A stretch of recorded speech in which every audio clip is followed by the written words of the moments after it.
Subukan naman nating paghaluin itong ating rabanos, crabs na nahimay na natin, kalabasa, at ubod ng niyog. Masarap kaya ang kalalabasan? Baka marami pa po sa inyo ang hindi nakakakilala dito sa rabanos kung tawagin sa amin sa Ilocano. Ito po ay hindi nanggaling sa radish, okay? Ito po ay rat-tailed radish. Magkaibang halaman po sila mga kaumami. At ayan, nahimay na po natin. Bawang. Sibuyas.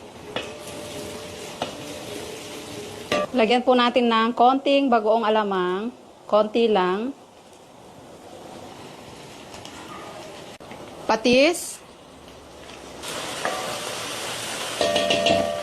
Ito po yung pangalawang piga ng gata. At mamaya ko po ilalagay itong kakang gata. Unahin na natin ang ubod at yung kalabasa. Papakulo lang natin ito hanggang sa lumambot yung ubod at kalabasa. So, yung gusto po nating ma-achieve dito ay yung creamy na sabaw, hindi yung nagmamantika. Ayan, ang gusto po natin sa ubod ay yung medyo crunchy-crunchy at medyo malambot na rin ang kalabasa. At ilalagay na natin ang crabs. Sili, grabe, overload mga kaumami. At dahil ayaw natin itong ma-overcook, ipapatong lang po natin siya. Saka natin ilagay ang kakang gata. Takpan natin. Wow! Ang bango mga kaumami.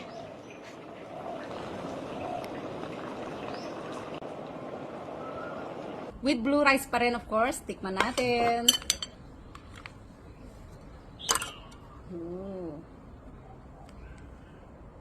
Tikman natin ang sabaw. Perfect.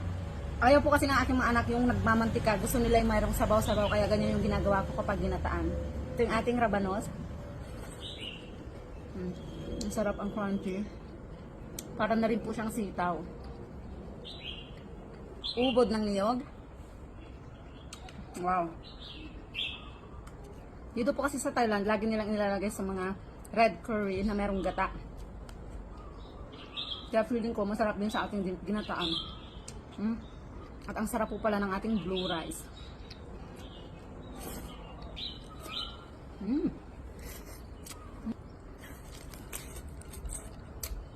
Wow, grabe. Fresh na fresh.